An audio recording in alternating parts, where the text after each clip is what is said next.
Well, it looks like everyone has joined. I figured we would just do a quick round of introductions. I see that we have a new commissioner.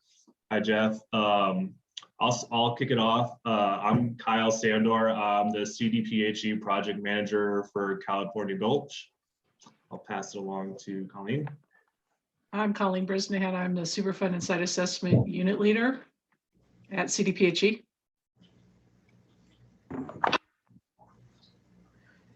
Linda Kiefer. I'm the California Gulch Project Manager for EPA. Melanie. Hi, I'm Melanie Granberg, Environmental Legal Counsel for Lake County. And Patty. I'm Patty Berger, the County Clerk. And then Kayla, are we going to have Colleen join us, or? I don't know. Let me text her. Hey, Kayla Marcella, Lake County Commissioner. Let me text Colleen really quickly, Sarah. Okay. And then Colleen, Sarah Mudge, County Commissioner. And I think, I'm sorry, Kyle, I know I'm not cheering this, but I've just, we tried to schedule this for the budget originally, right? And now we have a couple of other items. Yeah, so the two items that I think we wanted to discuss during this meeting were the budget and the 218 East 7th Street project. Yeah. Primarily the 218 East 7th Street project, at least for while Colleen's on the line, Colleen Brisnahan. And we can talk about the budget afterwards. That should be pretty quick. Okay. So I can give a little bit of background on this project if that would be beneficial for Jeff, or we can kind of get right into the weeds on it. That would be great for me. I've tracked some of the email threads, but maybe like Sure. So our involvement at this property started roughly 6 or 7 years ago. The individuals living at this residence had come in for the free blood lead testing program through the county, and had essentially the children at the residence had elevated blood lead. There was an environmental investigation that was done on the property that indicated that there were lead-based paint issues along with lead in soil issues. The first step of remediation that was taken on the property is we did essentially a soil replacement at the property with clean fill to deal with the lead in soil piece. And then roughly it was a couple of years later, we did the lead-based paint abatement portion of the remediation, which included interior and exterior remediation of the lead-based paint that was discovered during the environmental investigation. is that full removal or just kind of covering up? So it wasn't a full removal. We addressed the areas where lead-based paint was identified and in deteriorated condition. Okay. But then on top of that, there were components of the house that had a whole house repaint, essentially, even in the areas that were affected by the lead-based paint or were deteriorated. And that's kind of the issue that we're currently dealing with at the property. The exterior painting that was done is failing. We've done several tests to determine the cause of what's causing that paint to fail. We had a third party environmental consultant do a moisture assessment of the substrate, and the moisture assessment didn't come back indicating that there was an issue with moisture. Both the paint and the primer company came up and did some testing of the paint. Their results seemed to indicate that there was a layer in the substrate that they thought may be causing this paint bubbling, but we never were really able to pinpoint down the cause. And right now, what we're trying to determine is the best course of action to move forward at this property. We essentially have two options that I've kind of presented to the work group, two options to move forward. One of them is the more traditional abatement route, which would be abatement and removal of the siding through a permitted process. And then we would essentially have to replace or reinstall siding on the house. The second option is, it's similar. It's following a process called RRP, which is an EPA certified program or process. Correct me if I'm wrong, Linda. But it would allow us to take a more restoration approach to this project and not have to jump through all the hoops of doing a actual abatement. And so that's kind of some of the information that I had sent in those emails and what I wanted to get into today. I guess I can open the floor for comments or questions, or we can kind of talk about the pluses and minuses of the two options.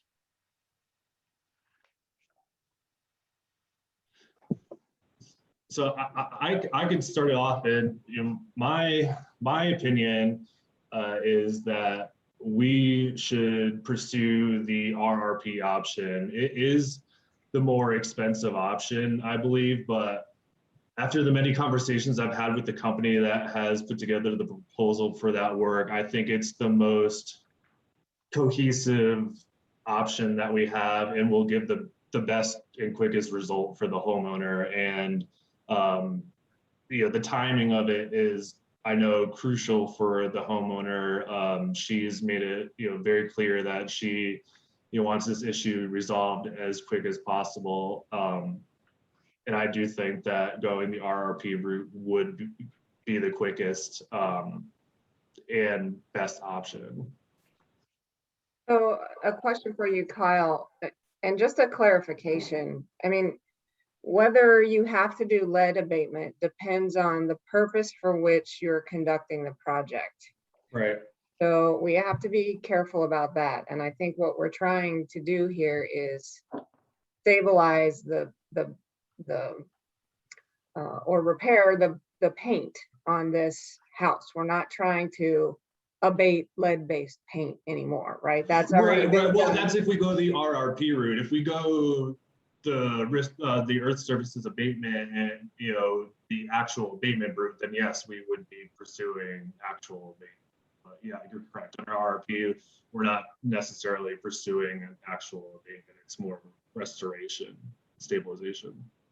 Yeah, for purposes of the lead rules, it matters why you're doing your project. So I just wanted to make sure that everybody understood that. When you're talking about the blue sky proposal, as I recall, and I've got it open here, but we probably need to look at it again.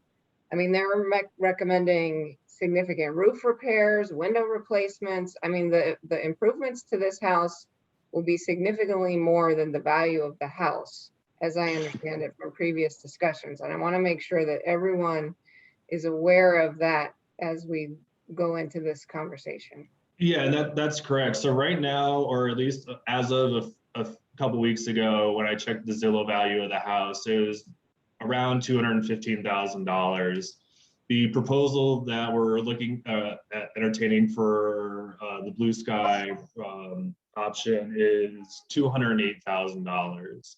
So it's not an insignificant amount of money, but after my conversations with them and looking at the house and looking at the work that actually would need to be done to repair and replace the siding on this property, I think that their proposal fully encapsulates the scope of work that needs to be done on the property. I don't think that even if we were to go the abatement route, we could get away without doing some of the repairs that are brought up by Blue Sky. I just don't think the house is is structurally sound enough for us to get away without doing some of those additional repairs while we go through this process. And sorry, you guys, I have not been able to, just for clarification, the blue sky proposal is the RRP option? Yes. Okay. All right. And would we include the window and the roof and all of that? I mean, did you ask? So I've talked to them, about all the extras that they included in their proposal, and they don't think that they could adequately install the new siding without doing some of those repairs. It's just, it wouldn't be possible given the existing conditions of the house, essentially. I did talk to them about whether or not we could exclude the roof repair. And initially they said that, yeah, we could exclude it. We could essentially, we'd have to have some sort of liability waiver with them. But after further consideration, they believe that the roof repair is necessary for this project, and that they wouldn't be able to adequately waterproof the house and make sure that there wouldn't be ongoing issues without doing that piece of the work. And so I think that's still a conversation that we could have with them, but they indicated to me that there would be, serious potential issues if the roof wasn't addressed at the same time. Have you talked to the homeowner about their ability to cover any of these extra issues? So I have in the past. I haven't specifically, kind of in this context, but they've made it clear to me that they don't even have money to replace interior doors in their house. So taking on the cost of replacing the roof is not something that they can do right now.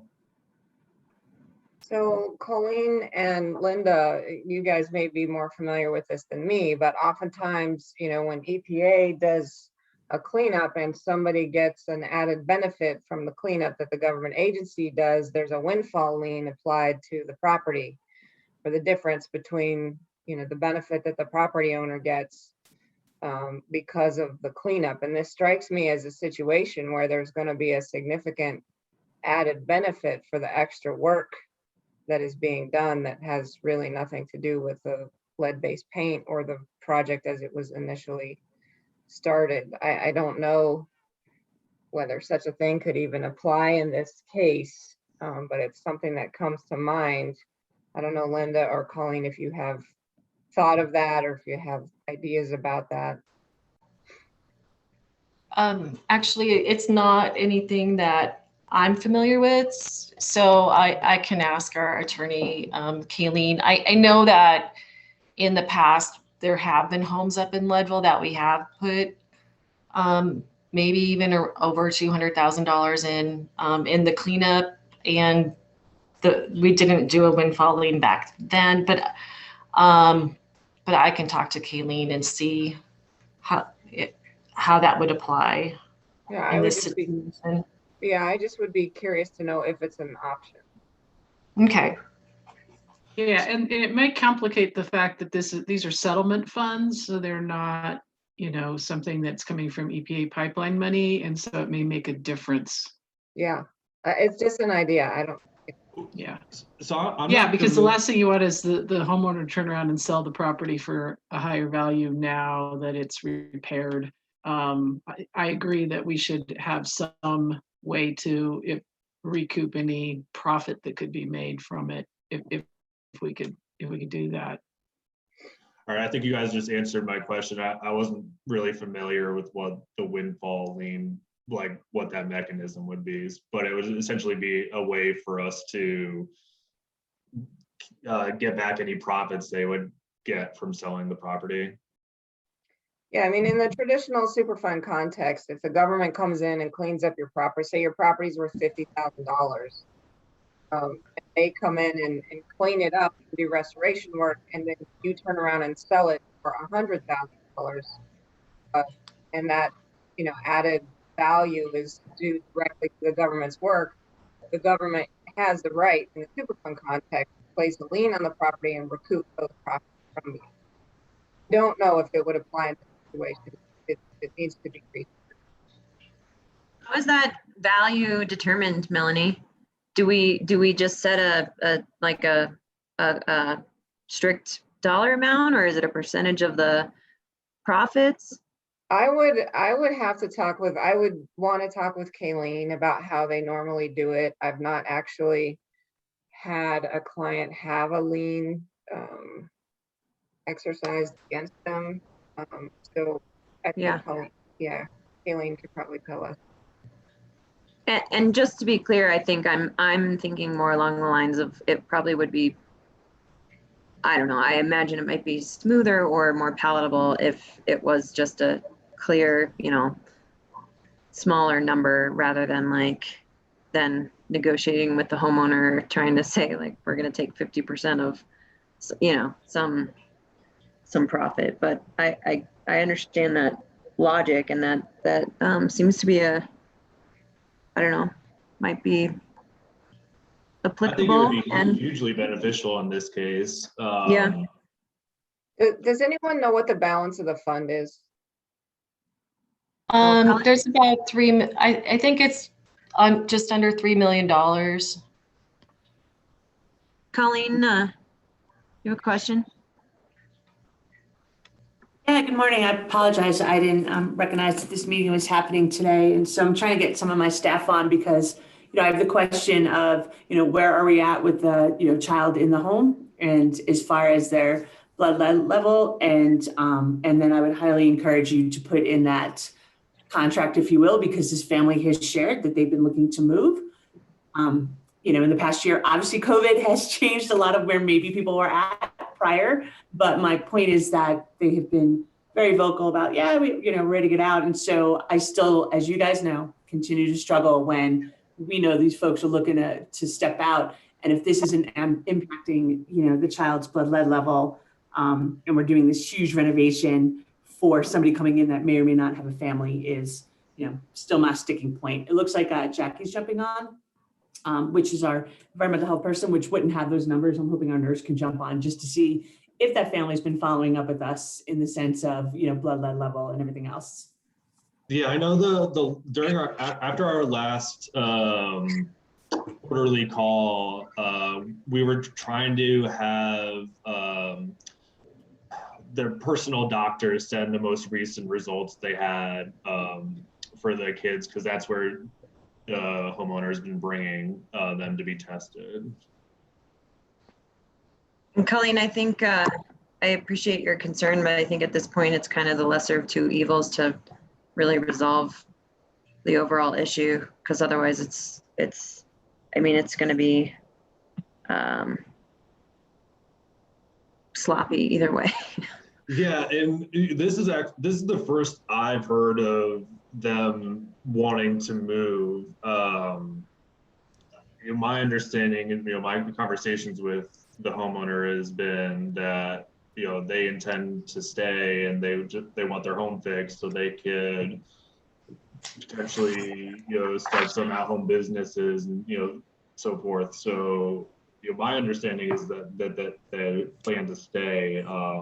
If we do have a strong indication that they are not planning to stay in the home, then we either need to be able to set up that some sort of windfall lien or discuss other options. Yeah. Any comment made to me was that they couldn't sell the house even if they wanted to. Not that they hoped to or planned to.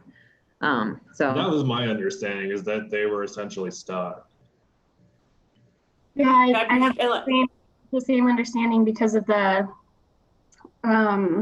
restrictions on any kind of mortgage and home inspections and that type of thing. There's just not any way to get out of there. I appreciate the update. And like I said, a lot has probably changed since, COVID has come into the picture. So I appreciate that. Thanks.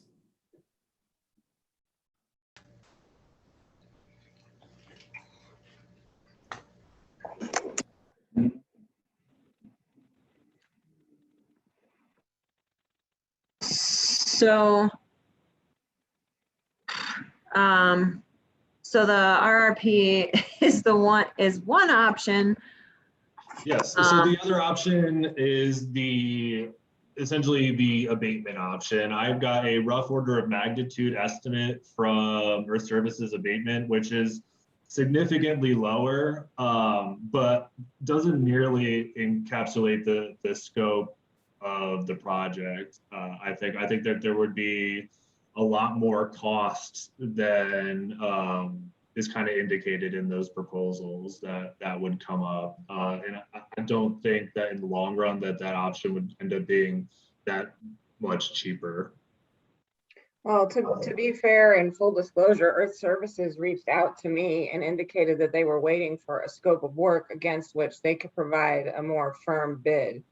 So Right. to be fair, Kyle, I think, and we saw Colleen's message, and thank you for that, Colleen, explaining why your hands are tied, your and Kyle's hands are tied in terms of soliciting actual proposals.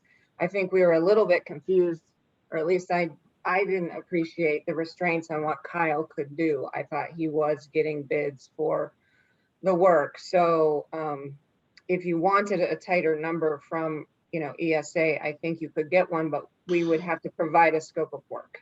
Yeah, exactly. And that was one of the things I was waiting for this meeting to have. If we wanted to further pursue the abatement option, I would put together a more official scope of work after this meeting, but I wanted to get a confirmation from the work group that that's the path that we wanted to pursue. When you spoke to Dave Newmeyer with ESA, was he proposing to like physically remove the coating materials, or was he proposing to remove the siding itself?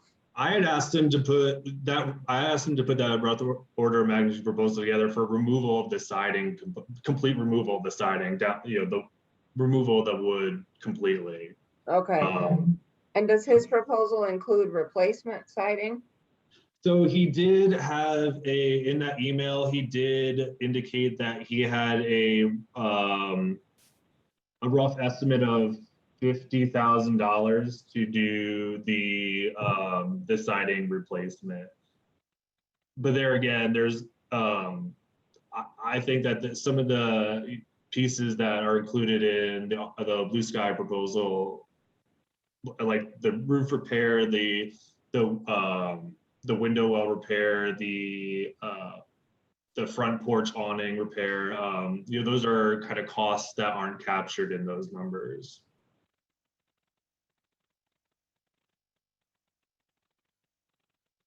And the other thing is, I do think that Blue Sky is the more appropriate company to have do this type of work. They do that's what they do. They do restoration. That they're familiar with kind of the ins and outs of what's necessary to complete a project like this. And I think that the overall product will be better for the homeowner. Did they give you a time frame in which they could complete the work? So I get calls weekly from Blue Sky, essentially asking where we're at. Are we ready to move forward? So they're ready to get going on this project. The one limiting factor is going to be due to the dollar amount of their proposal. We will have to go through a formal contracting process where we'll have to put the contract out for a 1-month public proposal process before we can initiate a contract with them. That's just the limitations of our contracting process. Anything over $150,000 needs to go through that public process. Yeah, and I've been thinking as I'm listening to you, Kyle, as part of that process, we could do the more formal scope of work and include the option of the abatement versus the, Yeah, you know, we the, certainly could. the encapsulation, and then offer open it up. to, Right. yeah, And have, I could right. definitely write that in a way where, you know, both options could be. Right, submitted. and then we would get a more solid number from ESA, and then and have the true decision point at the end. And that's, you know, had we talked about this in the last meeting about going with a formal scope of work and the formal bidding process, we'd already have probably something more solid from ESA. It sounds like we've got pretty solid numbers from Blue Sky, but we have to go through that process anyway. So, you know, I think it makes sense if the group is okay with it to go ahead and have that, you know, include the formal bid from ESA, just to make sure we're all really comfortable with what we're getting in the end.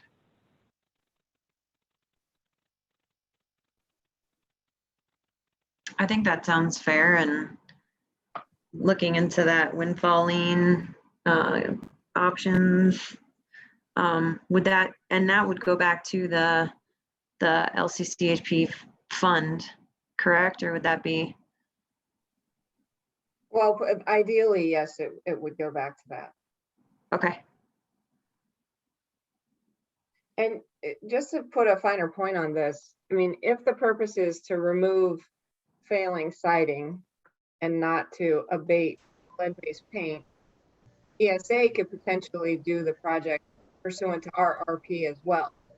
So, I mean, I don't think it has to be, I don't think our options are abatement or RRP. I think either way, we're under the RRP program. And we've talked to Laura Shumpert, now Maniac, and her group about that. And they said, if the purpose is to repair the siding and not to abate lead-based paint, then we're pretty comfortable that RRP applies, but it's all on you. So I would be very, I would not like to see a request for proposal go out from the state that says lead abatement or RRP compliance. I think in either case, the scope of work should be defined for either covering or removing the siding and doing whatever else is needed to go along with either of those options. And noting that it has to be an RRP certified firm and the project must be RRP compliant. Does that make sense? Yeah. Yeah. Yeah. And that, yeah, that does make sense. And that way, you know, either contractor could provide options of both removal and, you know, encapsulation. So. And so I just want to be clear, we're not doing a lead-based paint. Okay. In my view, I mean, you know, two other government agencies here. Well, yeah. That can have differing opinions, but you know. No, I'm in agreement. Okay. I mean, you know the lead-based paint requirements more than I think any of us do, Melanie. So if you're comfortable that that's an appropriate approach, then I think that makes sense from my end. Yeah, I mean, it's always one of these difficult things with the lead reg, right? People go, well, when does it apply? And it really applies when the purpose of the project is to abate lead-based paint. And in my view, we've already done that. We had a contractor remove, stabilize lead paint at the home. And now what we're dealing with is a failing siding issue. The purpose of our project is no longer to abate lead-based paint, but to deal with the siding in a way that it recognizes that it does contain lead to our certification. Right. Okay. Yeah, I think that should make the scope of work a little easier to pin down. Then it's either, yeah, a removal or you know, placement over existing siding. And I'm happy to, if you guys want to take a shot at writing that and then circulate it, I'm happy to, you know, help refine that if it's valuable. The scope of work. Yeah. Yeah, so I'll start working on that, you know, immediately. Essentially, we'll have to. I'll have to figure out whether I should, you know, get it cleaned up through our contracts folks before I send it out to you guys. that's probably what I'll end up doing, is making sure that everything's good on their end, and then share it with the group. Well, in terms of the scope of work, I don't know. I would encourage you to send it to at least, this group, to make sure we have an agreement on the scope of work before you send it to your contracting folks for formalization. But that's just the way I would do it. I can certainly do it that way. The thing I'm trying to wrap my head around is, so we have an evaluation process for these contracts. And it's different whether or not we do a request for qualifications or a request for proposal. My understanding is the request for proposal, we essentially take the lowest dollar bid, and unless there's a justification for going with the higher one, then that's what you have. The other one is request for qualifications. I know that during the request for qualifications process, we have an evaluation committee. And it may be beneficial to have members of this work group part of that evaluation committee, because otherwise there would be no way to loop in the work group input during the evaluation of the proposals, essentially, once we were into that process. So, Colleen, do you understand what I'm trying to say?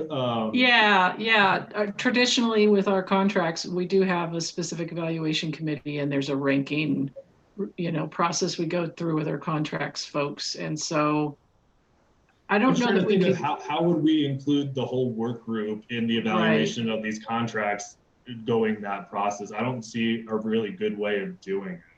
Yeah, I'm not sure that we can either. Once we've opened it up through the traditional process, we end up having to have a set group of evaluators, and the decision making has to be sort of worked through our contract folks. So yeah, it's very formalized. It is very formalized. So I think, if everybody's okay with the scope of work, that helps. I mean, I don't know that we could fit this into a request for qualifications type process, because it really isn't a consulting scope of work. So I think we're stuck with request for proposal, and then it really is based on cost. So Colleen, does it matter that you're not spending state funds? I mean, because ultimately what's going to happen is a recommendation gets made to the LCCHP by the state based on their contracting requirements, and then the LCCHP has to vote as to whether or not to proceed with the project.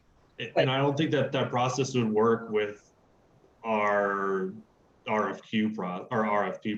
We can touch base with accounting and see if there's a way, our contracting folks, and see if there's a way to loop in that middle step, because you're right. These aren't state dollars, but we do this with EPA dollars all the time, and we have to still go through this process. Once we're in control of the money and we're making the contracting decisions, we have a very formal process we have to go through. And that's kind of why I wanted to try to make a decision whether or not we were going to, go off.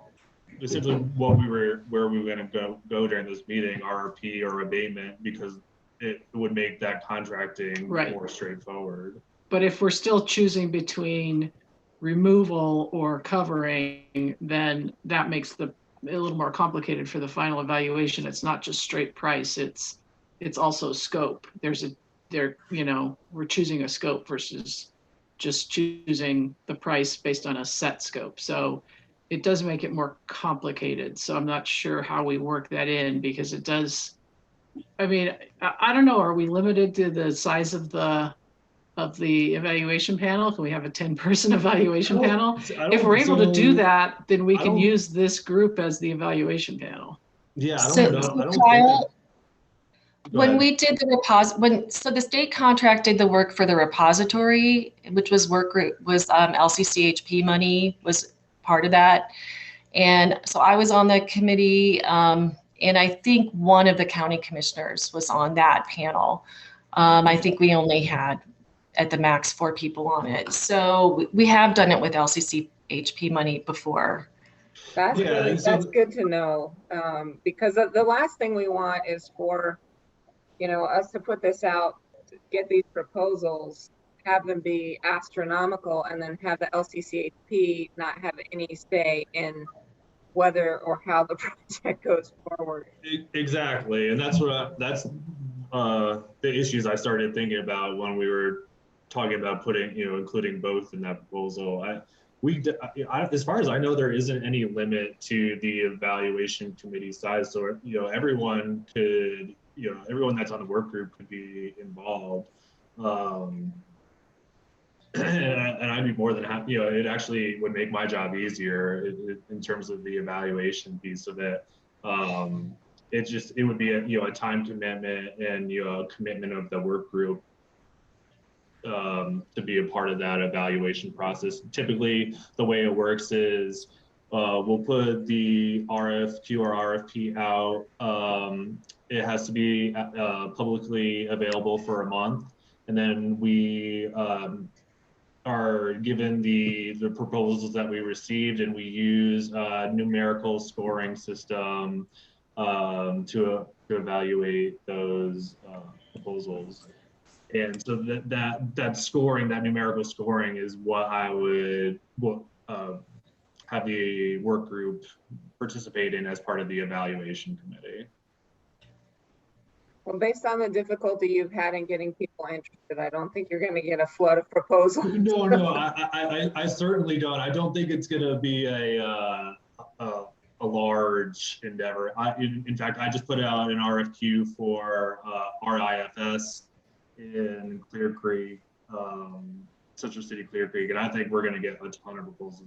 It takes over an hour per proposal, and if you have a dozen of them, it's not an insignificant amount of time. But like you said, I don't think we're going to be getting a lot for this particular project. And as long as there's no limitations for the number of people, we could have the 3 county commissioners, Linda, myself, Melanie. You could probably be, I don't know if there'd be a conflict there, but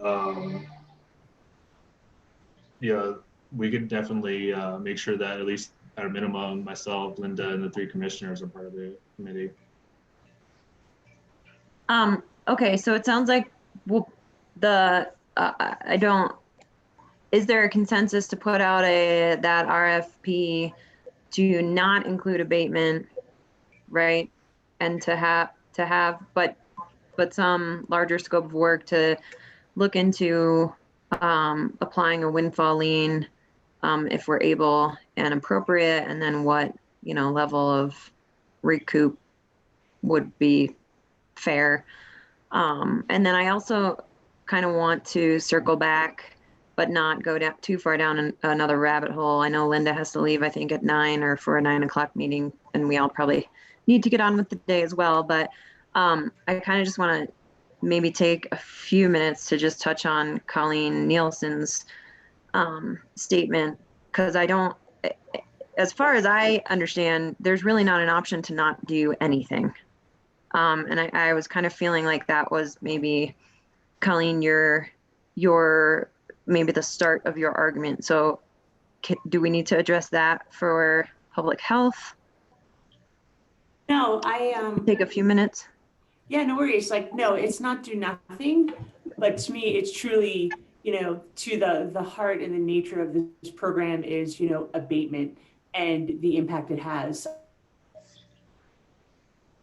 It is no longer testing within our program. They're using their own doctor. We haven't heard back about where they're from, where they're at.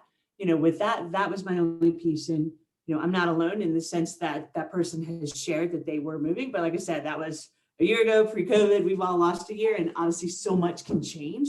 I just want to protect us and our program to really just be that piece, if you will. So no, it wasn't.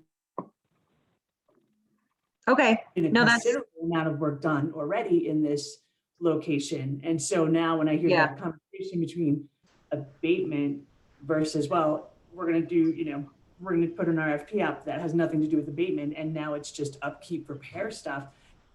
It's just hard. Like when I think of the funding, right? I want this program to, continue. And then when we have these large chunk of change, and that's something, we've just talked about in the past, like, hey, where can we get where we can kind of cap some of that, or what does that look like? And, is it impacting, the child in their blood level? is kind of where I'm at. So no, Yeah. I'm totally not against. I respect everyone on this call and their expertise, and I will follow suit. I just, and I appreciate the protections that will be put in place in the sense of what that recoup would be if they do decide to sell, just to be mindful of that.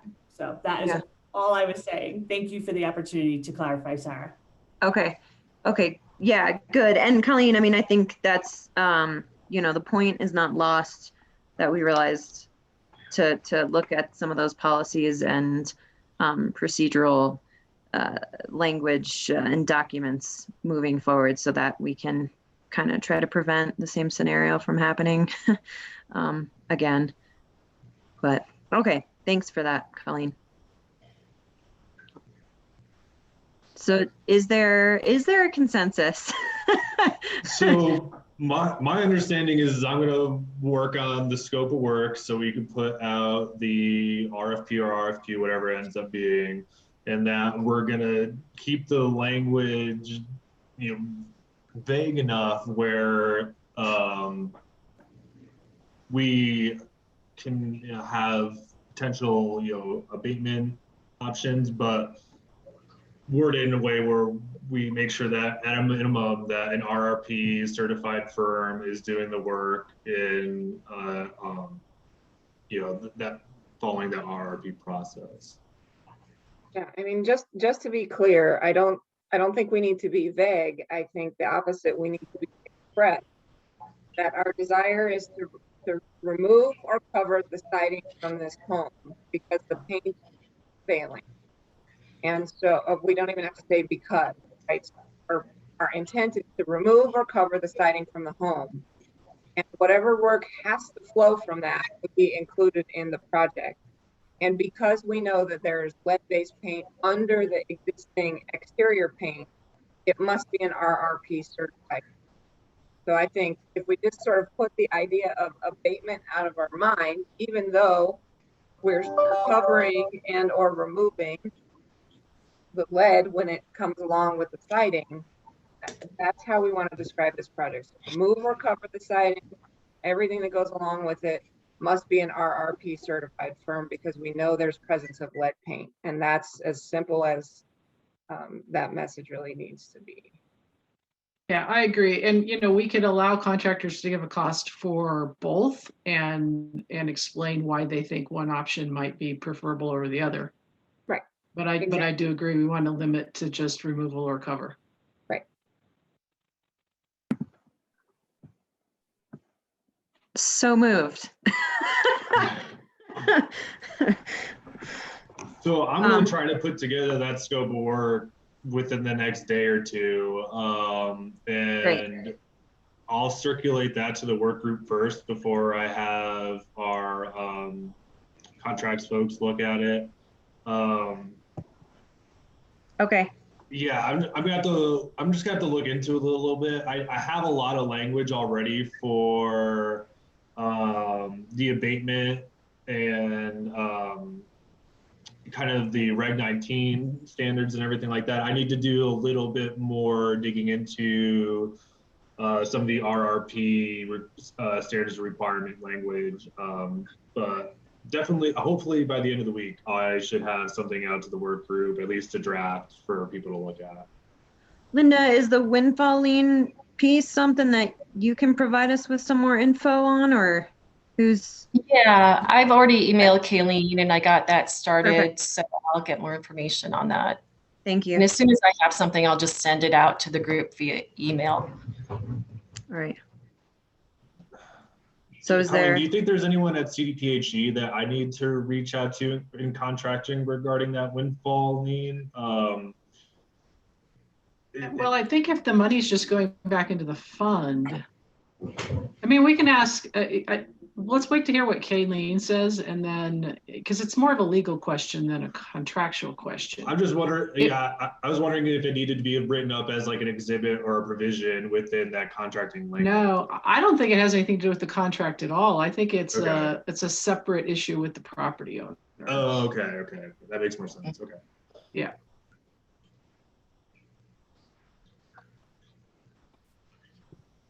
All right. Well, not hearing any other objection. That sounds great. So it looks like Colleen just dropped off, but so do we want to hold off on doing the budget until our next meeting? No. No, let's just approve it, please, so I can get Okay. you guys, but mainly the county needs the money. So under, there was an email that went out in early February with the budget on it. The county was requesting $85,000 to cover their expenses. The state's budget is around $361,000. However, they have existing funds already. And then there's also a pretty substantial balance remaining after that, about 140,000. So if this remediation costs a little bit more, they still will have funds to cover that. So I guess, so the vote is on the table to approve both budgets, and then a release from the trust of $85,000 to the county to cover their expenses for this fiscal year. Any questions about that? And then if we could just have a vote, all in favor? Aye. Aye. Okay.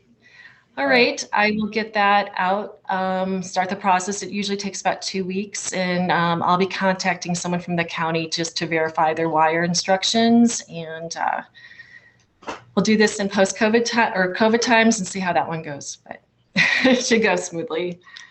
Thanks, So, Linda. Thank you. Okay. All right. Well, I appreciate everyone's input, on the discussion today. I've got my to-do list, and be looking for an email from me, hopefully by the end of the week. Okay. Thanks all. Thanks, guys. Thank you. Appreciate it. Thanks. Bye. Bye-bye. Bye.